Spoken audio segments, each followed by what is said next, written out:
began to read this morning and really wanting to know what God was saying in the next step, in the next dimension of what he is doing in us and through us and for us,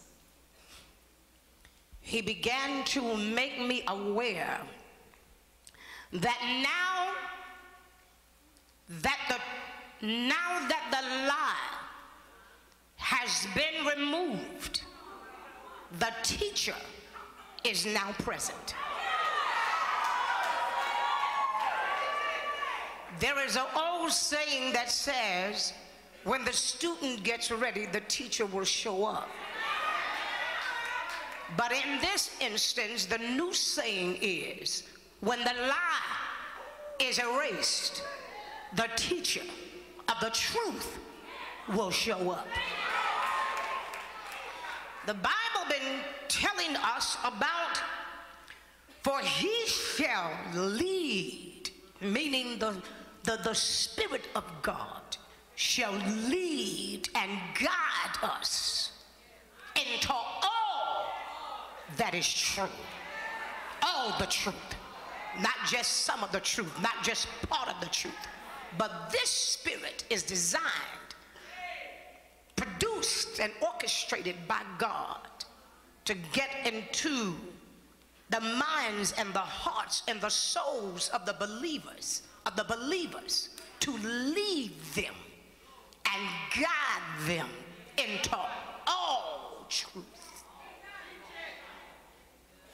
The funny thing about the leading and the guiding of the truth of the Lord, that when the truth have been embedded to a certain depth in us,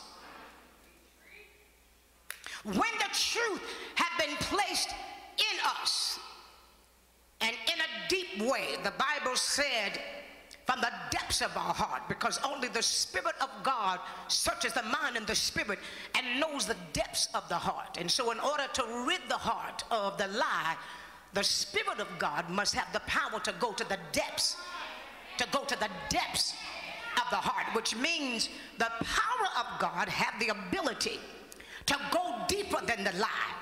Because if it doesn't have the power to go deeper than the lie, then it'll have no way of pushing the lie up out of our spirit and freeing us.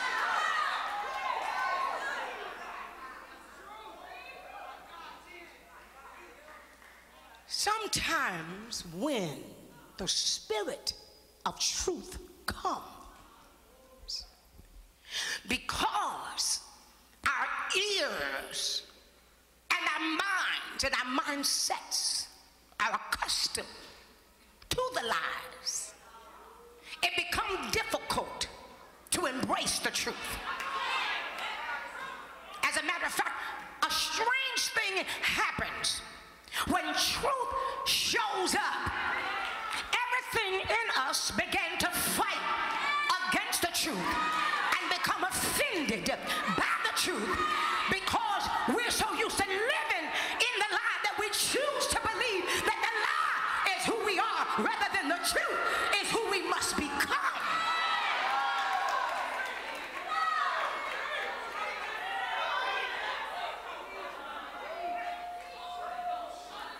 So the Spirit of God is not in a place of stagnation. The Spirit of God doesn't do and then don't do anymore. The Spirit of God is a doing thing. It is constantly moving. And the minute you set your mind in the fact that what God has done is done, is the day that you begin to offend the Holy Spirit, because I'm ever evolving. I'm doing stuff that you don't even know that I'm doing. That's why when I tell you to bless me and I tell you to praise me, I'm telling you to praise me because I'm God and my Spirit is operating in a way in you that days to come, years to come, you will look back on this moment and realize what the Spirit of truth has done for me. When the book of Isaiah, the 30th chapter and the 20 and the 21st verse begins to talk to us Let me show you something that is going to help you. It says, my God, and though the Lord gives you the bread of adversity